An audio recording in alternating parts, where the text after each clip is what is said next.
In Portland's bustling coffee district, a 28-year-old barista was about to discover who truly had her back. What started as another exhausting morning shift took a shocking turn when she came face to face with a cancer diagnosis. Angelica Smith wasn't your typical coffee shop worker. For 10 years, she had spent her life building an unbreakable chosen family, known for fierce loyalty and razor-sharp wit. When she encountered aggressive lymphoma, she had no idea she was walking into devastating betrayal. Angelica reached out to her found family that would lead to crushing abandonment. What began as survival became unexpected reconciliation. The toxic family she'd abandoned would prove blood runs deeper than imagined. Before we jump back in, tell us where you're tuning in from. And if this story touches you, make sure you're subscribed, because tomorrow, I've saved something extra special for you. The morning fog clung to Powell Boulevard like a familiar friend, and Angelica Smith moved through her opening routine at Grind Coffee with practiced efficiency, despite the bone-deep exhaustion that had been her constant companion for weeks. Steam wands hissed while she arranged pastries, each movement deliberate but sluggish, like moving through water. "Angel?" Marcus Rivera's voice cut through the ambient chatter as he pushed through the glass door, bringing crisp October air and his infectious grin. At 30, he carried himself with easy confidence, broad shoulders filling his worn leather jacket, dark hair perpetually tousled. "You're early," Angelica observed, already reaching for his usual double-shot cortado with oat milk. "Did you forget how to sleep in, or are you finally admitting you're addicted to my coffee?" Marcus leaned against the counter, studying her with perceptive brown eyes that had seen through her defenses since college. "You look tired. Like, really tired. When's the last time you took a day off?" "Sleep is for people without student loans," she quipped. But there was an edge to her voice. The truth was, she'd been waking up drenched in sweat for weeks, her sheets soaked and heart racing from dreams she couldn't remember.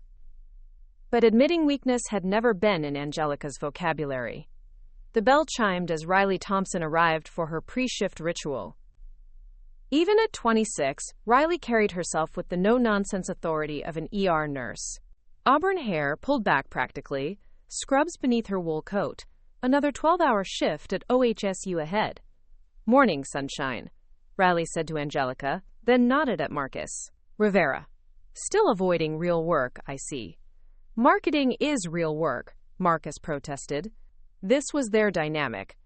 The three inseparable since college, their friendship cemented by late nights, shared struggles, and unshakable loyalty that had weathered 5 years of Portland adult life. Angelica moved to prepare Riley's usual black coffee with an espresso shot, because nursing required industrial-strength caffeine, but the familiar motion made her head spin. She gripped the counter's edge, hoping her friends wouldn't notice. They noticed. "Angie?" Riley's voice shifted into her nurse tone, gentle but probing. "You okay?" "Just tired," Angelica insisted, forcing herself to straighten. But reaching for the espresso machine, the world tilted sideways. The last thing she remembered was Riley shouting her name and Marcus lunging forward as everything went black. The first thing Angelica noticed waking up was the smell, that distinctive hospital cocktail of disinfectant and despair. The second was the IV line in her left arm, taped with medical precision. "Hey there, Sleeping Beauty."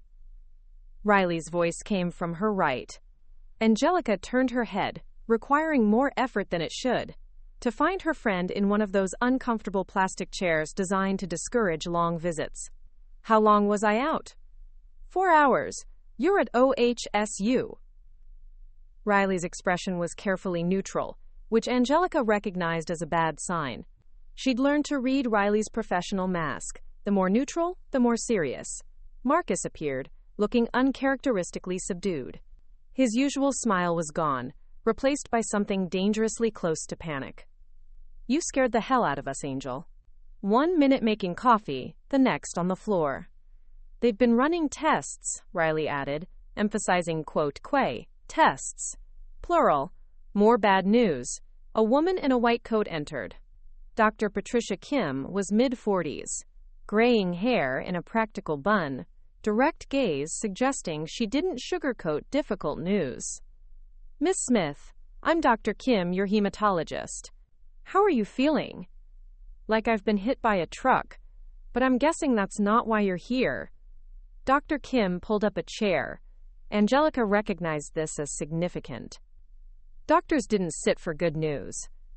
"Your blood work shows concerning abnormalities. Your white blood cell count is severely elevated, and we found abnormal lymphoblasts. Combined with your symptoms, fatigue, night sweats, enlarged lymph nodes, the indicators point to lymphoblastic lymphoma." The words hit like a physical blow. She heard Riley's sharp breath, saw Marcus go completely still, but her own reaction was oddly detached, as if Dr. Kim were discussing someone else. "Cancer," she said flatly. "Yes. Aggressive but highly treatable. 5-year survival rate with treatment is approximately 70%. 70%. Angelica's brain automatically calculated the other 30, the ones who didn't make it. She was 28, never smoked, exercised regularly, ate organic when affordable. Cancer wasn't supposed to be her story. "What does treatment look like?" Riley asked, slipping into advocate mode. "Chemotherapy. Starting immediately. 6 months. Intensive initially, then maintenance. She'll need a strong support system." Support system. The phrase hung like a challenge. Angelica's eyes found Marcus, staring at his hands with life-or-death intensity.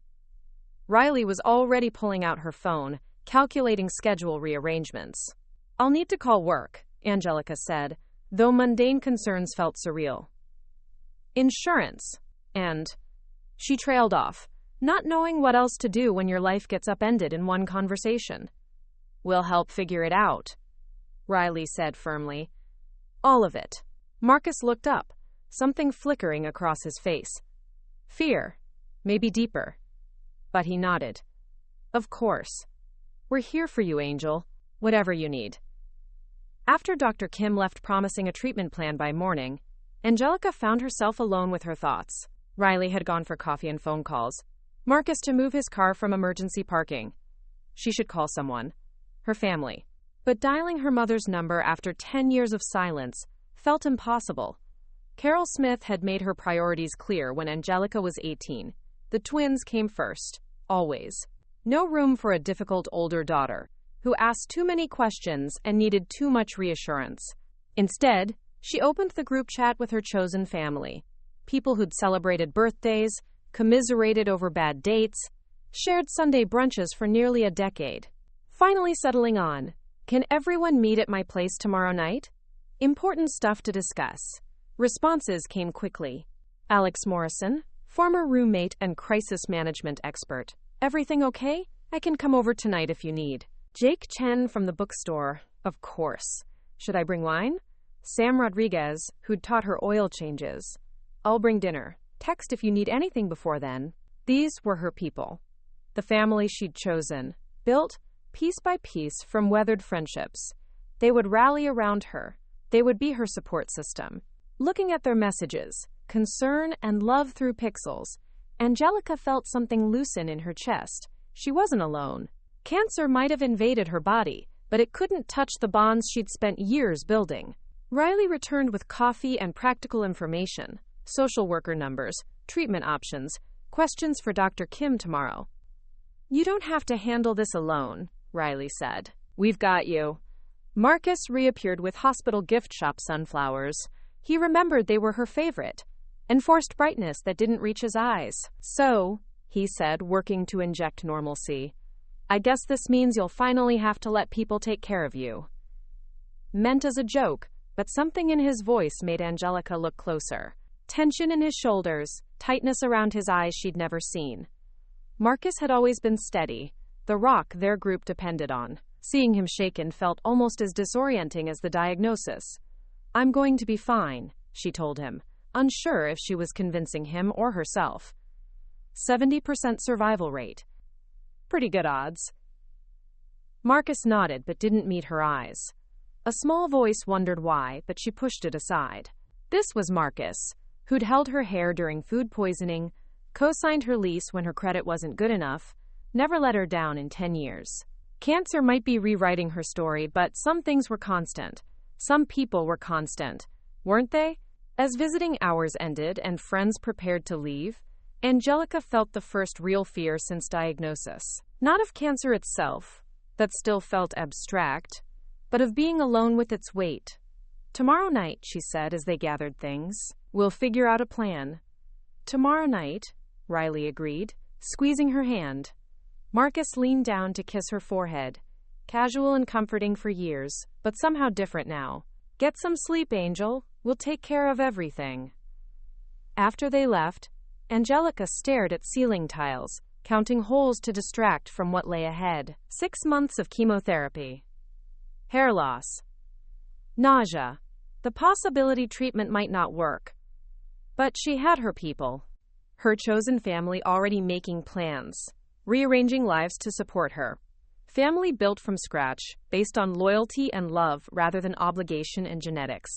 Outside her window, Portland sparkled in darkness, city lights blurring like stars.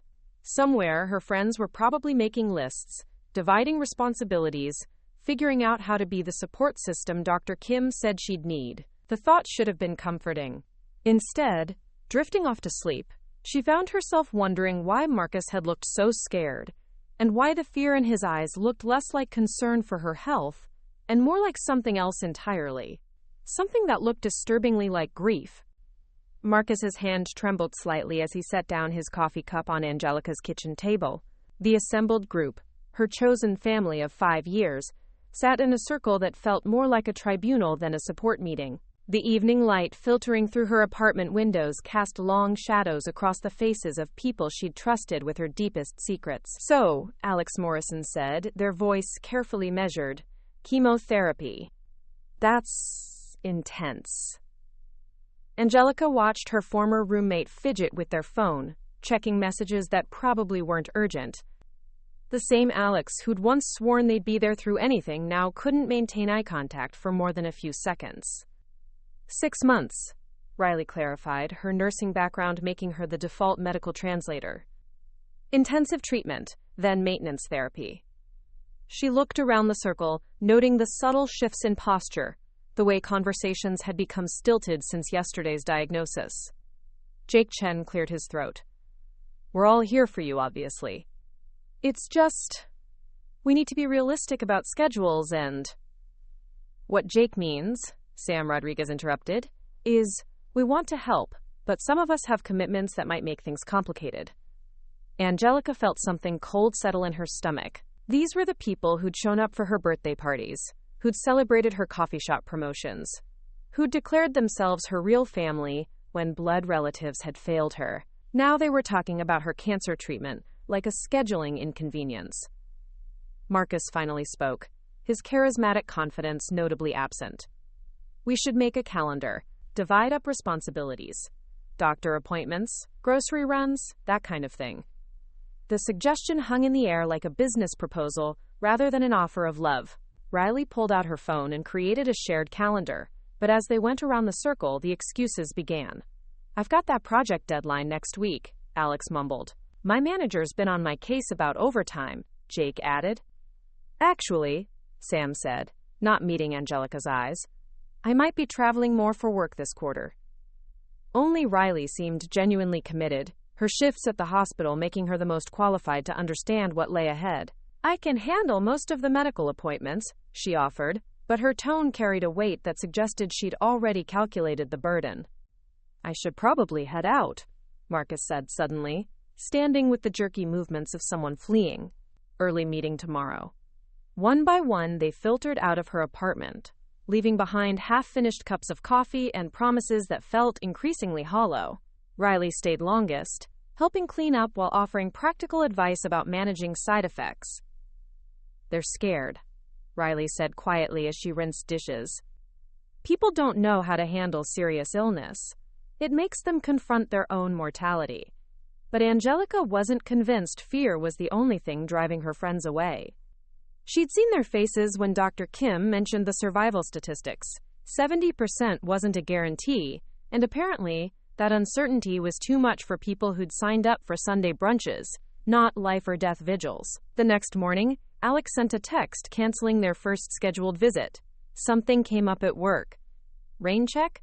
There was no follow-up to reschedule. Marcus stopped responding to her calls entirely, and when she walked past his usual coffee shop route, he was nowhere to be found. The group chat that had once buzzed with daily updates and inside jokes fell silent.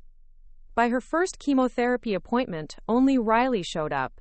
Sitting in the sterile treatment room, watching poison drip into her veins while Riley read magazines nearby, Angelica finally understood what her mother had meant all those years ago about fair-weather friends. The people she'd chosen, the family she'd built from scratch, were dissolving under the first real test of their loyalty. The irony wasn't lost on her. She'd spent 10 years running from blood relatives who'd seemed incapable of unconditional love, only to discover that chosen family could be just as conditional. As the chemo began its work, making her nauseated and weak, Angelica closed her eyes and tried not to think about how quiet her phone had become. The chemo suite at OHSU had become Angelica's second home over the past month, its beige walls and antiseptic smell more familiar than her own apartment. She sat in the reclining chair, watching the IV drip steadily into her port, while Riley dozed in the visitor's chair beside her, the only person who'd shown up for more than half her appointments. Her phone buzzed. A text from Alex. "Hey, I'm really sorry, but I can't do this anymore. You need more support than I can give. I hope you understand." Angelica stared at the message, reading it 3 times before the words fully registered. No phone call. No face-to-face conversation. Just a text message ending 2 years of roommate friendship and 5 years of chosen family bonds. "Everything okay?" Riley asked, stirring awake. Alex just officially bailed.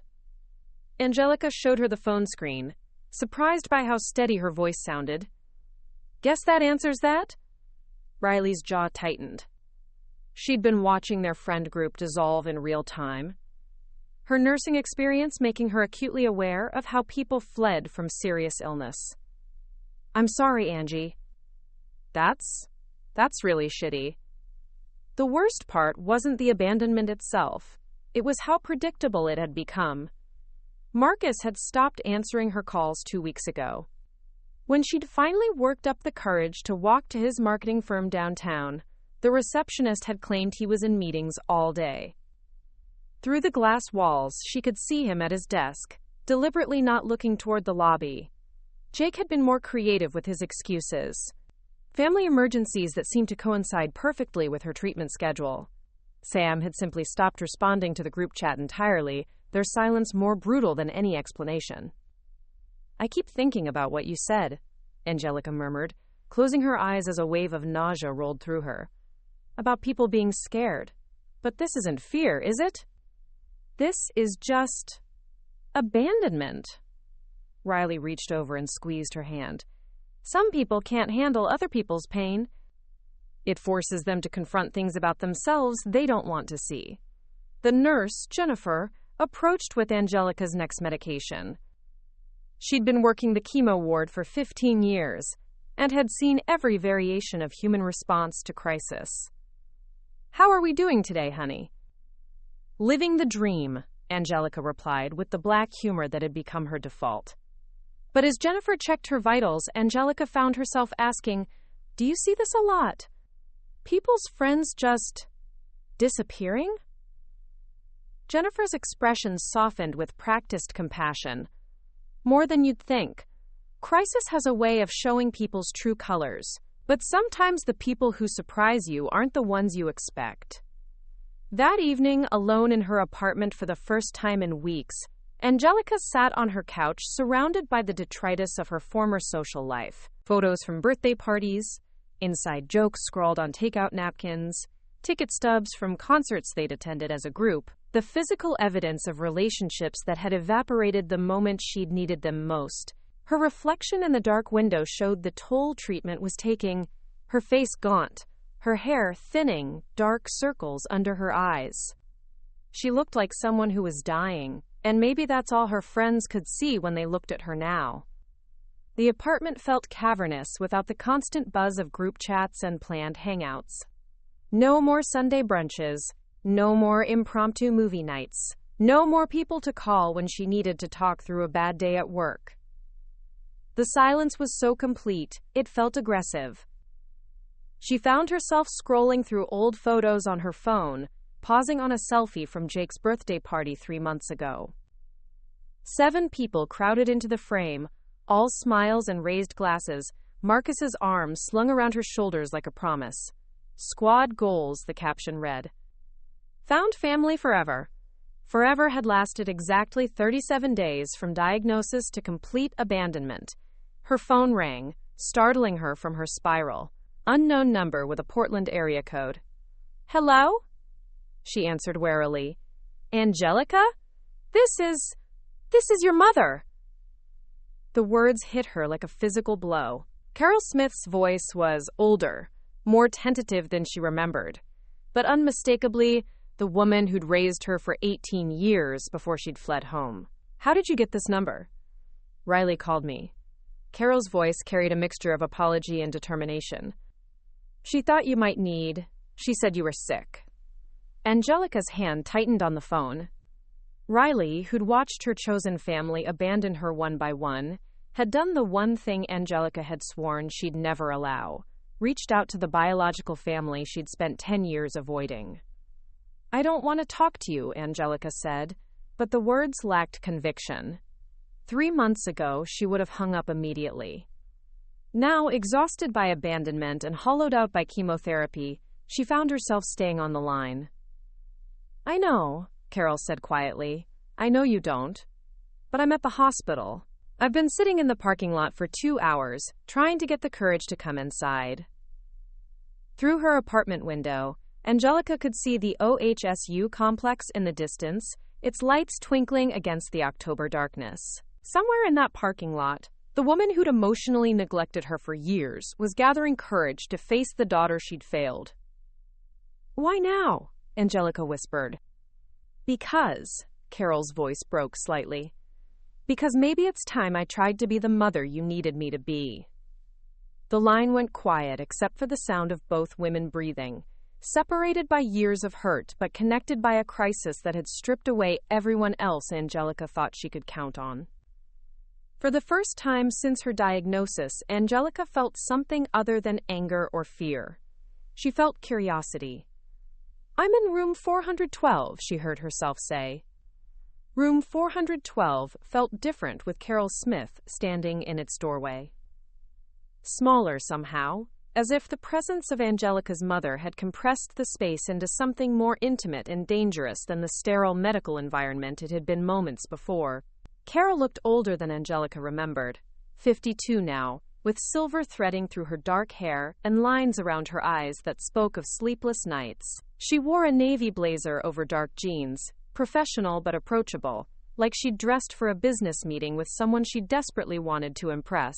You look, Carol started, then stopped, her gaze taking in the IV pole, the hospital gown, the obvious weight loss that chemo had carved from her daughter's frame.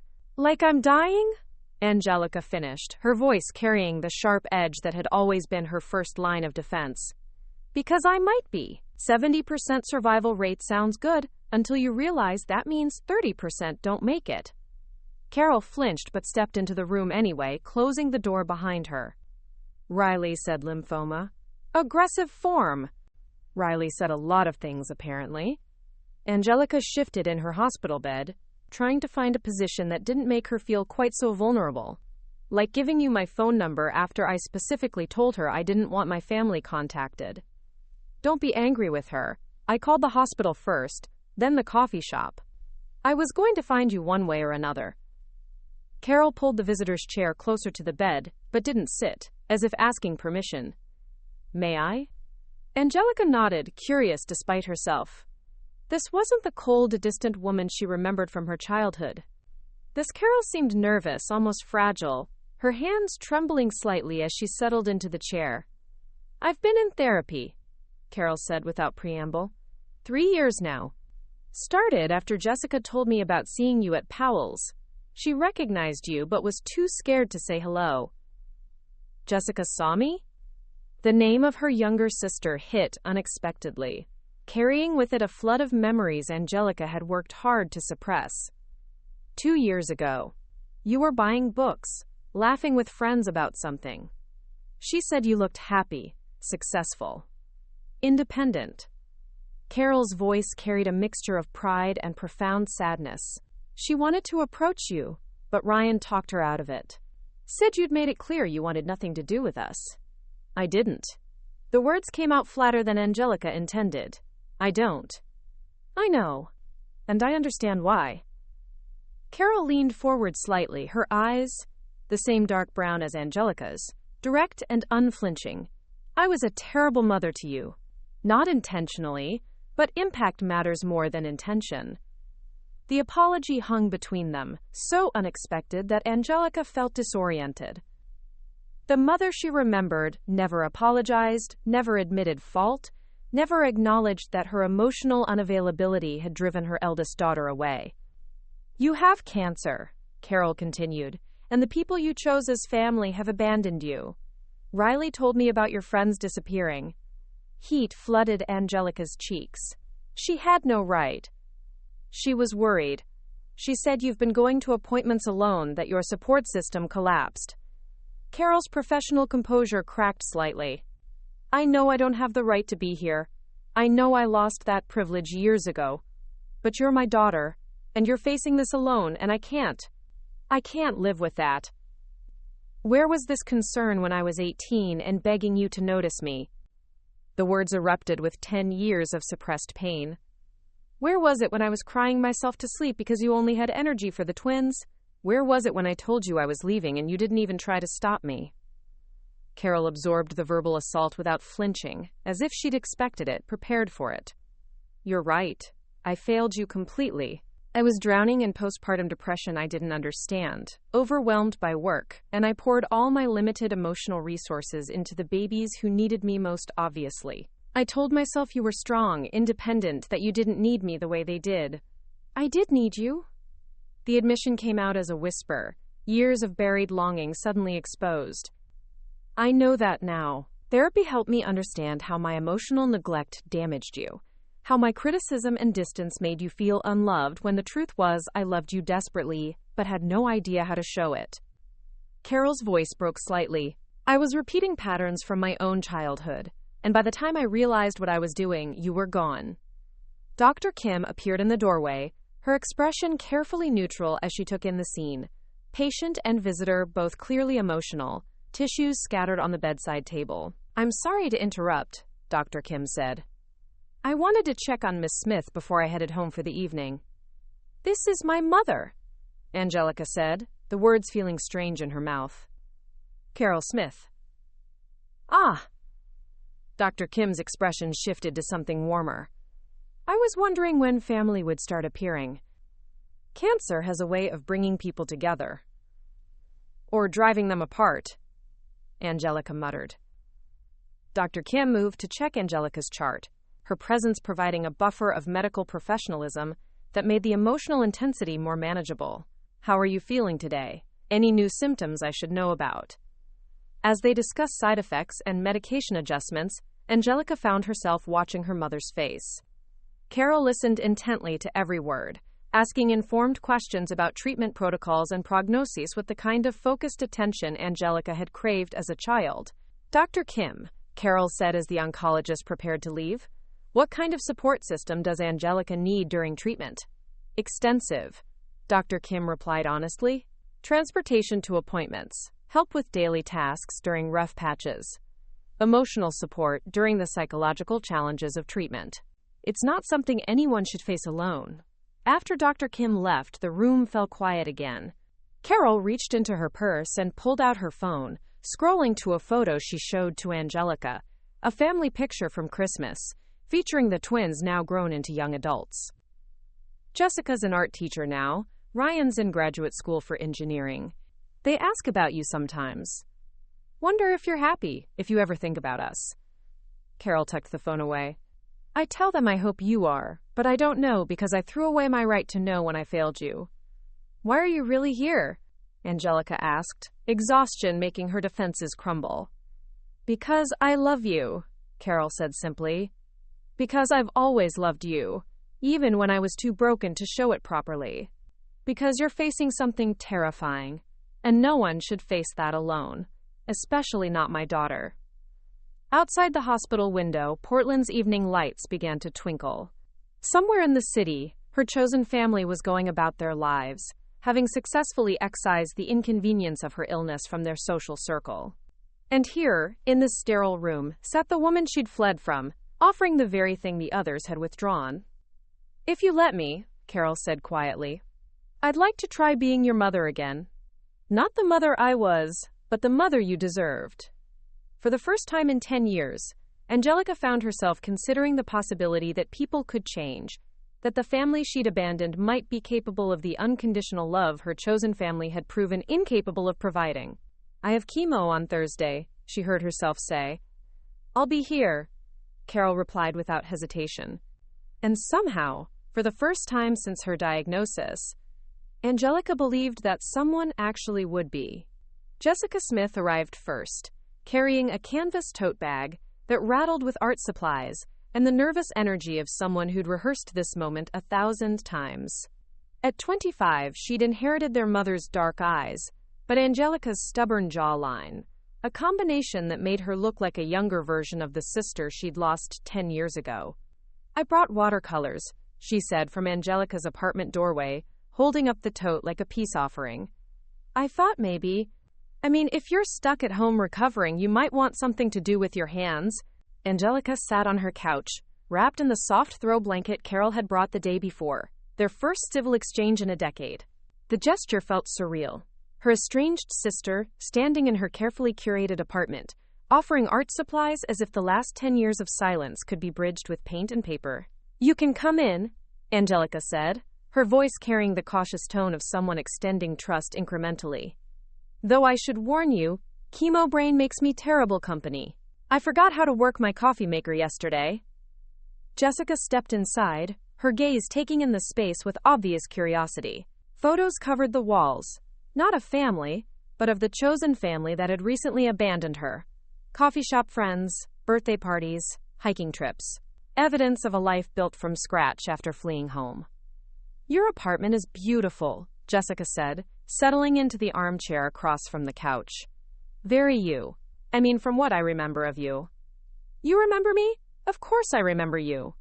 Jessica's voice carried surprise at the question. "You taught me to braid friendship bracelets. You read me Harry Potter when Mom and Dad were working late. You helped me with my first art project for school." The memories hit Angelica unexpectedly. Herself at 17, home for Christmas break from her first semester of college, spending hours with 7-year-old Jessica mixing finger paints. Before everything had gone wrong, before the fights and the feeling invisible had driven her away. "I was 7 when you left," Jessica continued, pulling supplies from her bag with practiced ease. "Old enough to know something was wrong, too young to understand what. Ryan and I used to ask Mom where you went, why you didn't visit. What did she tell you? That you needed space to become who you were supposed to be. That sometimes people have to leave to figure out how to be happy." Jessica arranged brushes on the coffee table. "I used to imagine you traveling the world, having adventures, living this amazing independent life. I was working at a coffee shop and sharing a studio apartment with 2 roommates," Angelica said dryly. "Very glamorous. But you were happy, right? Before this?" Jessica gestured vaguely at the evidence of Angelica's illness. The pill organizer, the anti-nausea medication, the headscarf draped over a chair. Angelica considered the question. Had she been happy? Or had she just been relieved to be away from home, mistaking the absence of pain for the presence of joy? "I thought I was," she admitted. "I built what I thought was a good life. Good friends, work I enjoyed, independence. Turns out it was more fragile than I realized." The apartment door opened, and Ryan Smith entered with grocery bags and the kind of practical efficiency that Angelica remembered from their childhood. Where Jessica was all artistic sensitivity, Ryan had always been the problem solver, the one who fixed broken toys and organized family game nights. "Trader Joe's had those crackers you can actually keep down during chemo," he announced, heading straight for the kitchen. "And that ginger tea Riley recommended." How do you know what I can keep down? Angelica asked, watching her younger brother unpack groceries with the confidence of someone who'd done research. I called Riley. Asked her what helps. Ryan emerged from the kitchen, tall and lean like their father, but with Carol's determined expression. Also talked to 3 nurses at work. I'm in grad school for biomedical engineering, so I know people in healthcare. The casual way he'd integrated into her crisis care felt both presumptuous and touching. This was the little boy she'd taught to ride a bike, now grown into a man who researched cancer care protocols to help the sister who'd disappeared from his life. We coordinated with Mom, Jessica added, mixing colors on a palette.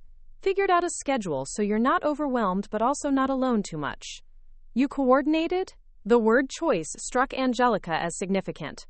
This isn't some charity project you all took on. Ryan sat on the floor beside the coffee table, his long legs folded awkwardly. Angie, you're our sister. Yeah, things got weird when you left, and maybe we were too young to understand why you had to go. But you getting sick doesn't make us strangers. We missed you, Jessica said quietly, her brush hovering over paper. Every birthday, every Christmas, every time something good or bad happened, there was always this Angelica-shaped hole in our family. The words hit harder than expected. Angelica had assumed her departure had been a relief. One less complication in an already busy household. The idea that they'd actually missed her, that her absence had created a void rather than just making space, challenged everything she'd believed about her place in their lives.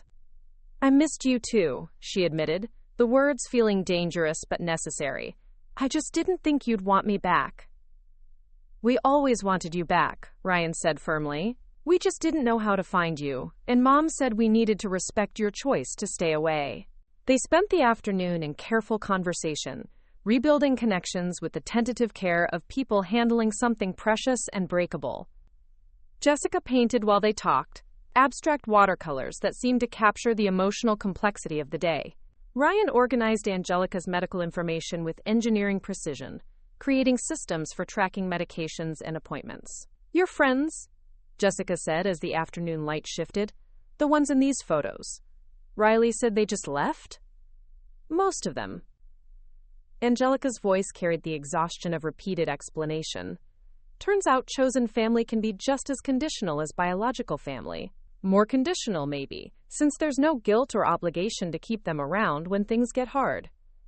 Ryan looked up from the medication chart he was creating. That's incredibly shitty.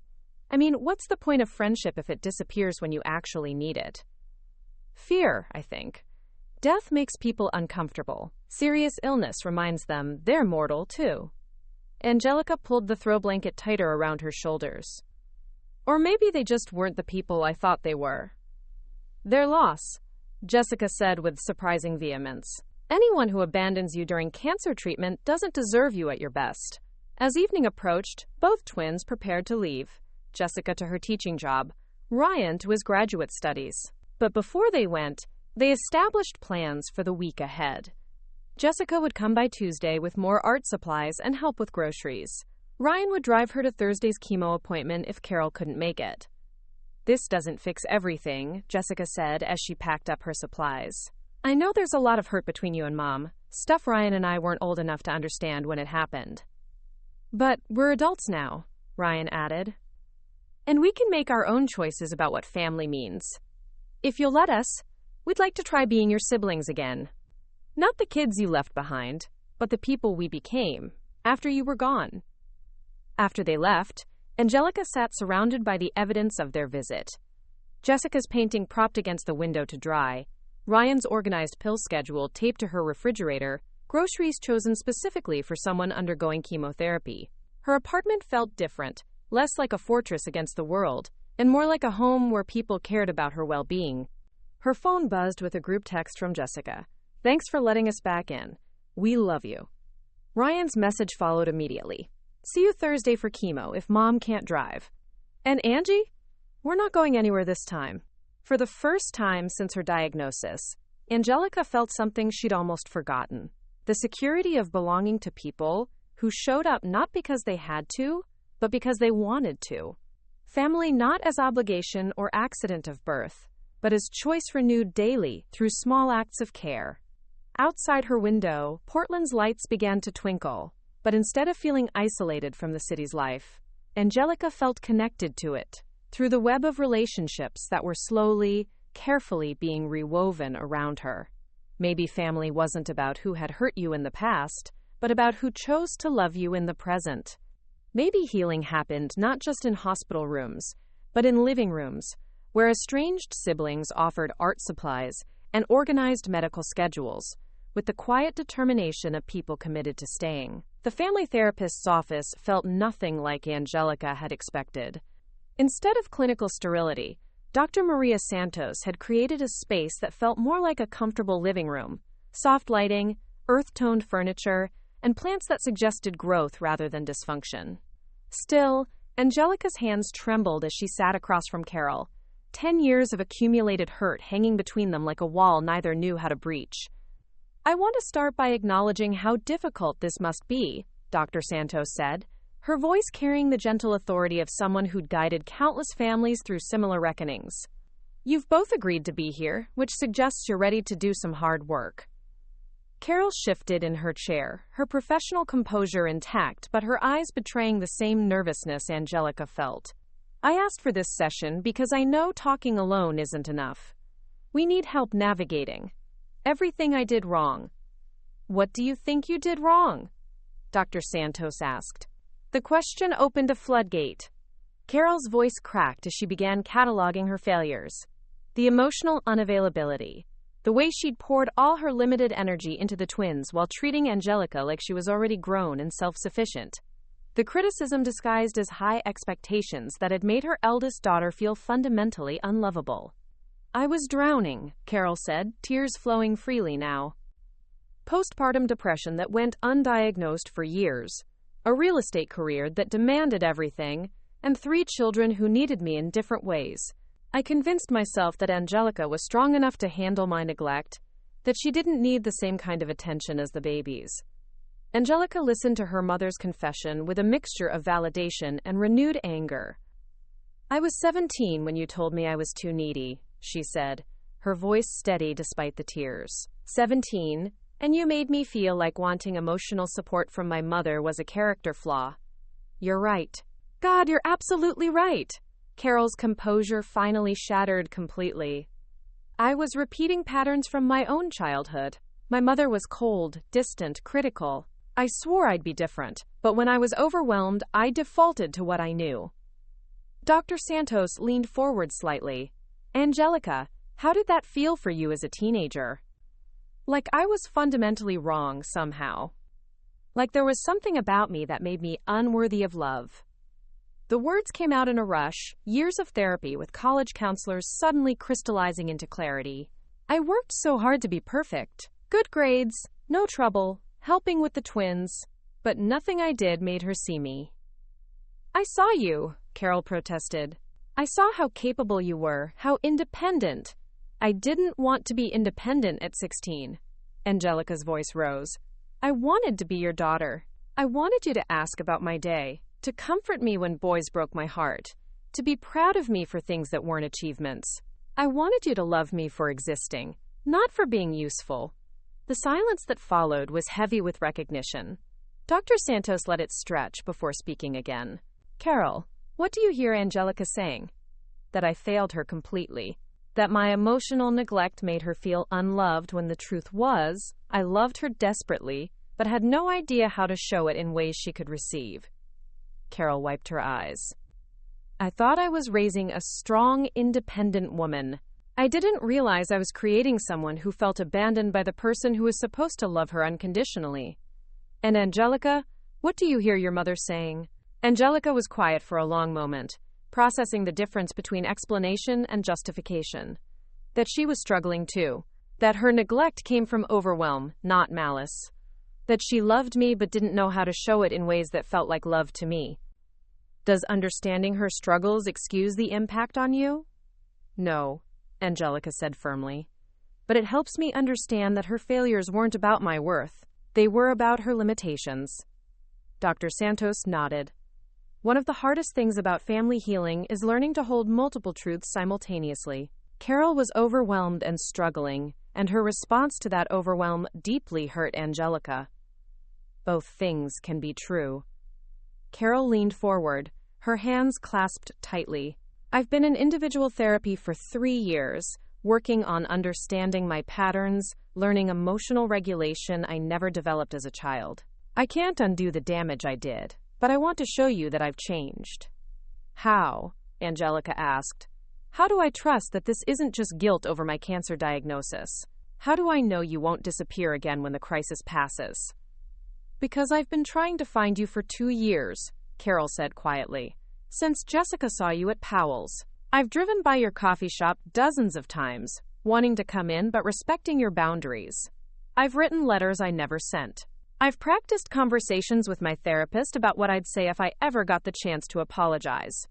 She pulled out her phone, scrolling to a folder labeled Angelica. Screenshots of the coffee shop's social media posts featuring employee spotlights. Articles about local businesses that mentioned grind coffee. Evidence of a mother who'd been following her daughter's life from afar. This isn't about cancer guilt, Carol continued. This is about realizing that I threw away my relationship with my oldest child because I was too broken to love her properly, and I've been grieving that loss for years. Dr. Santos guided them through exercises in communication, Carol learning to express love in ways that felt loving to Angelica, Angelica learning to set boundaries that protected her healing while allowing connection. Rebuilding trust happens in small moments, Dr. Santos explained as their session neared its end. Not grand gestures, but consistent small actions that demonstrate change over time.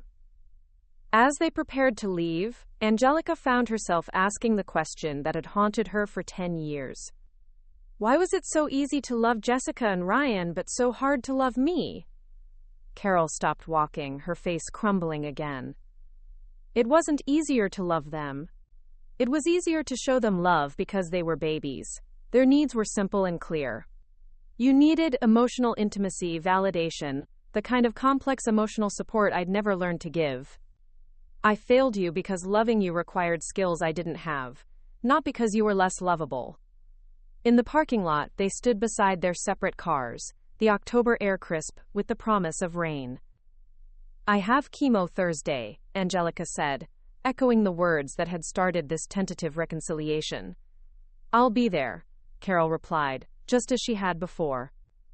But this time, when Angelica believed her mother would show up, it wasn't just hope or desperation. It was the beginning of trust rebuilt through honesty, accountability, and the recognition that sometimes the people who hurt us most are also capable of the deepest change. Mom, Angelica said, the word feeling foreign but not wrong on her tongue. Thank you for being willing to do this work.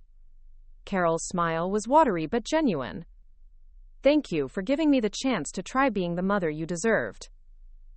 As they drove away in different directions, both women carried the weight of honesty and the fragile hope that some wounds, given enough care and time, could actually heal. Marcus Rivera's marketing firm occupied the 3rd floor of a converted warehouse in the Pearl District, all exposed brick and reclaimed wood, designed to suggest creativity and innovation. Angelica stood in the reception area, her reflection in the polished concrete floors showing someone she barely recognized. Thinner, wearing a headscarf instead of her usual ponytail, but with a steel in her spine that hadn't been there before her family reconciliation. He's in a meeting, the receptionist said for the 2nd time, her discomfort obvious. Through the glass conference room walls, Angelica could see Marcus sitting alone at his laptop, deliberately not looking toward the lobby. I'll wait, Angelica said, settling into one of the modern chairs with the patience of someone who'd spent months in hospital waiting rooms. 20 minutes passed before Marcus finally emerged, his usual confident stride replaced by the reluctant shuffle of someone who'd run out of places to hide. Angel, he said, the nickname sounding strained in his mouth. Up close, she could see the toll their fractured friendship had taken. Dark circles under his eyes, a tightness around his mouth that spoke of sleepless nights. You look. How are you feeling? Like someone whose best friend abandoned her during cancer treatment, she replied evenly. How are you feeling, Marcus? He flinched at her directness. The old Angelica would have made it easier for him, would have wrapped her hurt in humor or sarcasm to spare his discomfort. But watching her biological family show up consistently while her chosen family dissolved had taught her the difference between conflict avoidance and actual kindness. "Can we talk somewhere private?" he asked, glancing around the busy office. They moved to an empty conference room, the same glass-walled space where he'd been hiding minutes earlier. Marcus closed the door and immediately began the defensive dance she'd expected. "I know you're angry, and you have every right to be, but you have to understand." "No," Angelica interrupted. "I don't have to understand anything. You have to explain. You have to tell me why my best friend of 10 years disappeared when I got sick." Marcus ran his hands through his hair, a gesture she'd seen 1,000 times during college when he was stressed about exams or presentations. But this wasn't academic pressure. This was the weight of his own moral failure, and they both knew it. "It's complicated," he started. "It's really not. I got cancer. I needed support. You ran away. What's complicated about that?" Her directness seemed to strip away his usual charisma, leaving behind someone she barely recognized. The Marcus she'd known was confident, reliable, the person everyone turned to in a crisis. This version looked broken.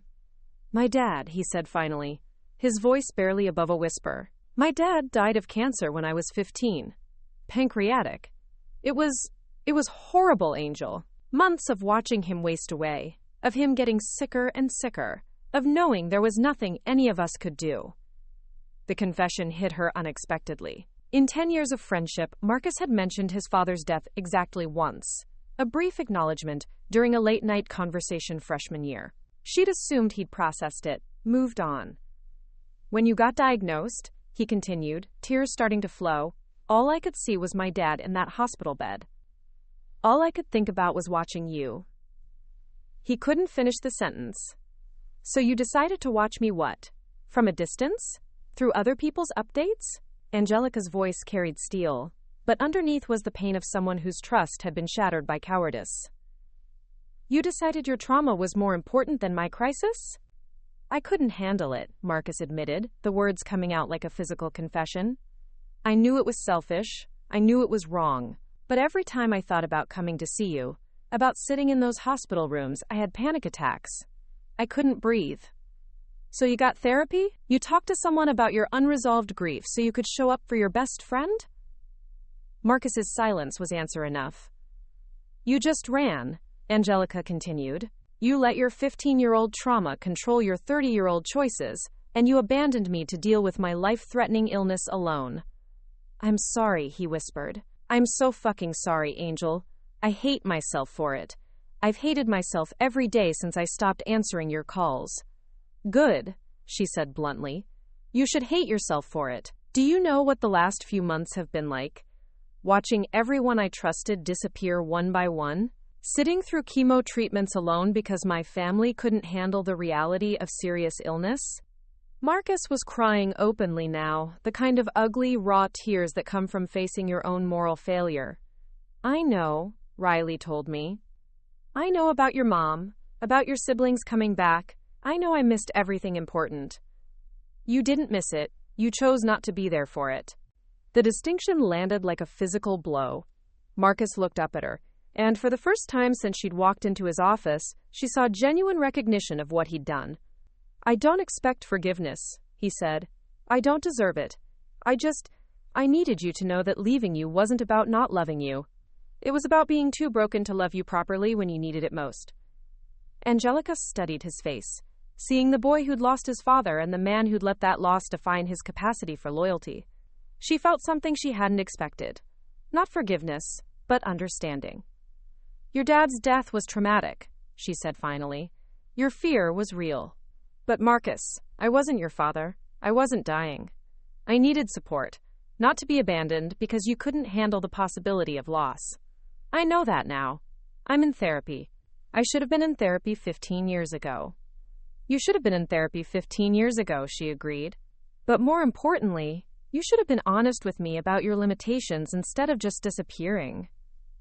They sat in silence for a moment, the weight of their fractured friendship settling between them.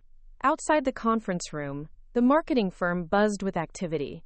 People who showed up for their jobs, who fulfilled their commitments, who didn't abandon their responsibilities when things got difficult. I've learned something these past few months, Angelica said as she prepared to leave. The people who love you show up. They don't have to be perfect. They don't have to be fearless. But they show up, even when it's scary, even when it's hard. That's what love looks like in action. Marcus nodded, understanding that this wasn't just about their friendship. It was about fundamental character, about who you choose to be when someone you care about needs you most. I failed that test, he said. You did. And now you have to live with that. As Angelica walked toward the door, Marcus called after her. Angel, for what it's worth, I'm glad your family came back. I'm glad you weren't as alone as I left you. She turned back, seeing him clearly for perhaps the first time. Not the charismatic friend she'd idealized, but a damaged man whose unresolved trauma had made him incapable of showing up when it mattered most. So am I, she said. It turns out that sometimes the people you write off are capable of growth, while the people you trust most are capable of abandonment. I'm still learning to tell the difference. Walking out of the Pearl District into the autumn afternoon, Angelica felt something she hadn't expected. Not closure exactly, but clarity. Some friendships don't survive crisis, not because love wasn't real, but because character wasn't strong enough to sustain it. And sometimes, that was okay. The park near OHSU looked different in late autumn, the maple trees stripped bare, and the morning frost creating a crystalline landscape that seemed designed for difficult conversations. Angelica sat on a bench overlooking the city, wrapped in the wool coat Jessica had bought her. Practical warmth chosen by someone who understood that chemo made everything feel colder. Alex Morrison approached with the hesitant gait of someone walking toward their own judgment. At 29, they looked older than Angelica remembered. Stress lines around their eyes, a nervousness in their posture that spoke of months spent confronting their own moral failure. Thank you for agreeing to see me, Alex said, settling onto the opposite end of the bench with careful distance. I wasn't sure you would. Riley said you'd been calling her for weeks, Angelica replied, studying her former roommate's face. Begging for this meeting. I'm curious what you think you have to say that would matter now. Alex flinched but didn't look away. I know nothing I say can undo what I did. I know disappearing when you needed me most was unforgivable. But I needed to tell you that I understand why I did it, and I've been working to change the parts of myself that made that possible. Therapy? Angelica asked, though it wasn't really a question. There was something different about Alex. A self-awareness that hadn't been there before.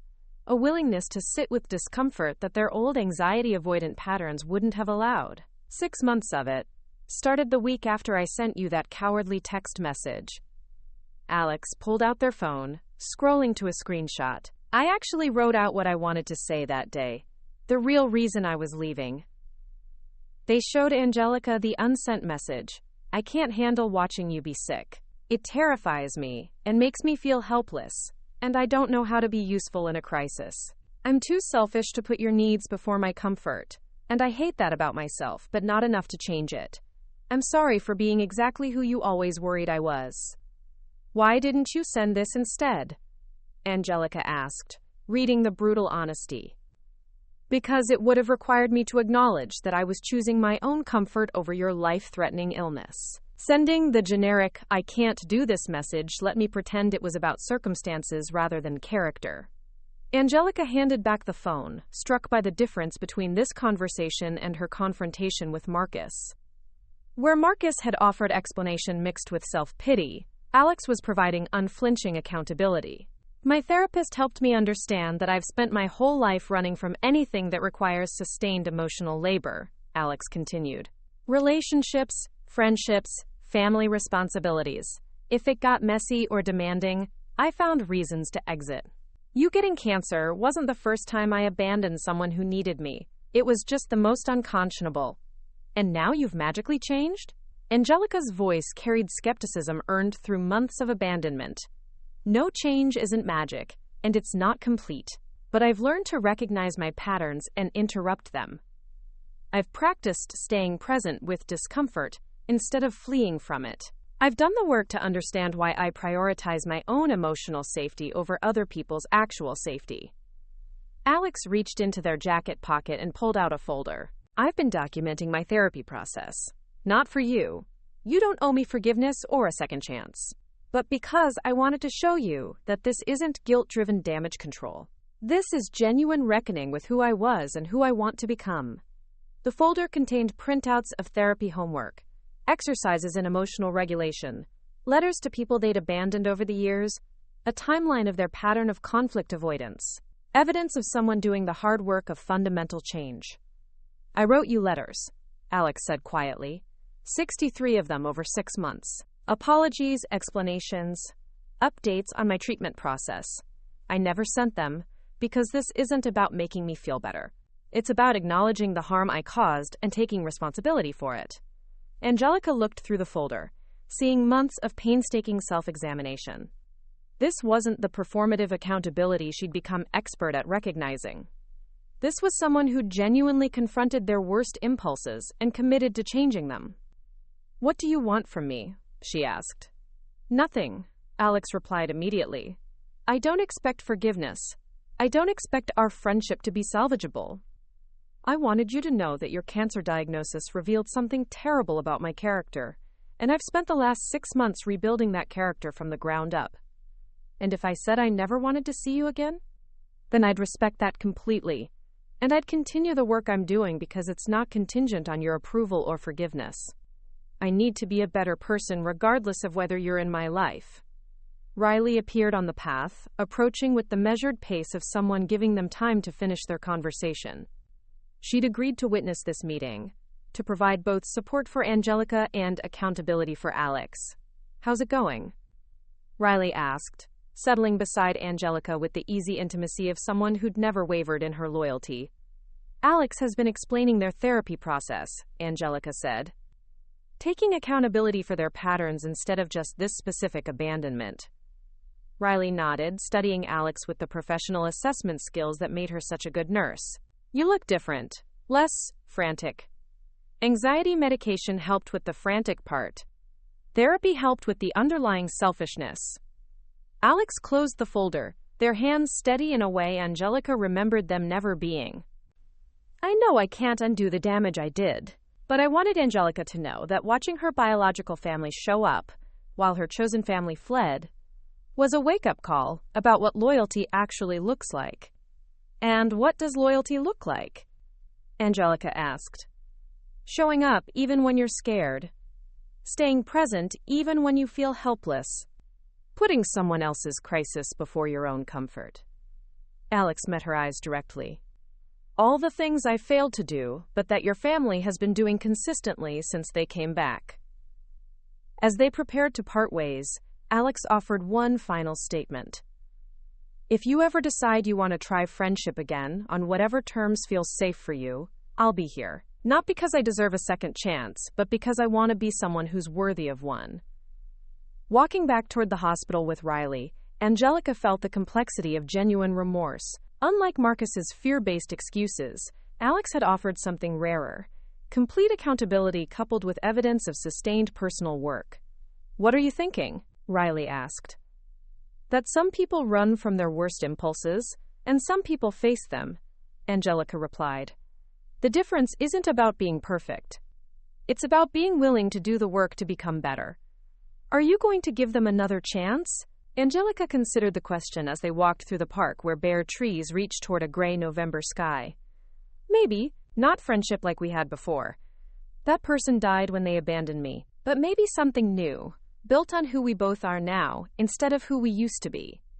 For the first time since her diagnosis, Angelica understood that healing wasn't just about recovering from cancer.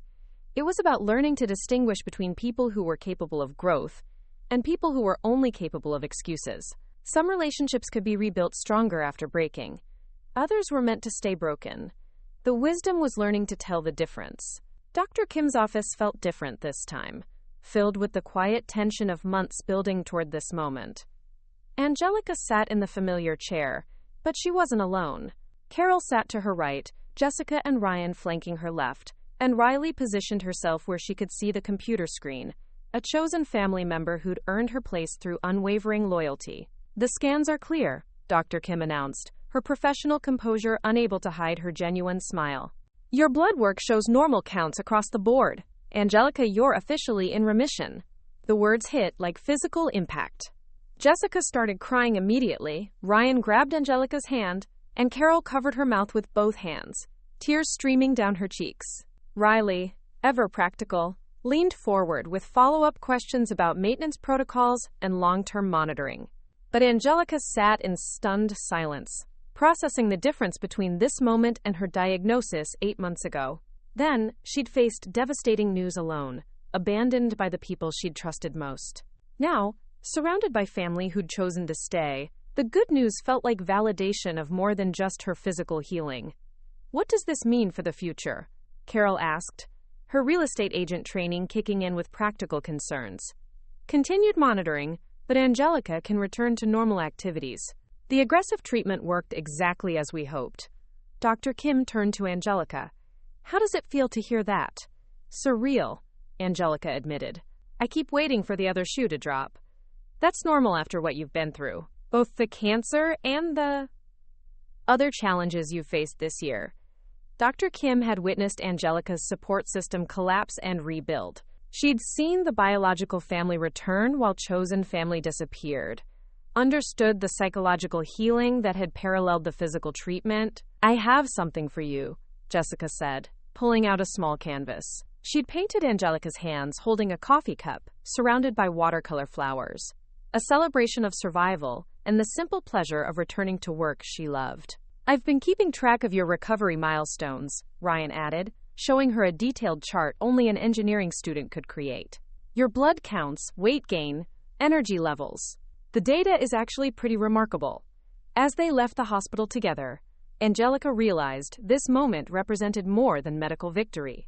It was proof that the family she'd thought was toxic had been capable of profound growth, while the family she'd chosen had revealed themselves as conditionally loyal. Dinner? Carol asked tentatively. To celebrate? Yes, Angelica said without hesitation. But I'm buying. It's the least I can do for the people who saved my life. Walking toward the parking garage, surrounded by the voices of family who'd chosen to stay when staying was hardest, Angelica understood that healing, both physical and emotional, really did come from the most unexpected places. 6 months later, Angelica's apartment buzzed with celebration. Her hair had grown back in soft curls, and her cheeks carried the flush of health rather than chemotherapy pallor. Carol arrived with sunflowers, remembering her daughter's favorite, while Jessica hung fairy lights, and Ryan organized a playlist of songs from their childhood. Riley brought wine and her latest dating disaster story, settling into her role as chosen family who'd proven worthy of the title. Alex sat quietly in the corner, still earning their place through consistent small actions rather than grand gestures. To survival, Carol raised her glass, her voice steady despite tears. To family, Jessica added, the kind that shows up. To second chances, Ryan concluded, looking between his mother and eldest sister. As Portland's lights twinkled outside her window, Angelica realized she'd gained something more valuable than remission. She'd learned the difference between people who loved the idea of being family and people who loved family enough to do the work. To coming home, she said quietly, surrounded by voices that had chosen to stay when staying was hardest. To people who prove love through presence, not promises. The laughter that followed felt like healing made audible. Up next, you've got 2 more standout stories right on your screen. If this one hit the mark, you won't want to pass these up. Just click and check them out. And don't forget to subscribe and turn on the notification bell so you don't miss any upload from us.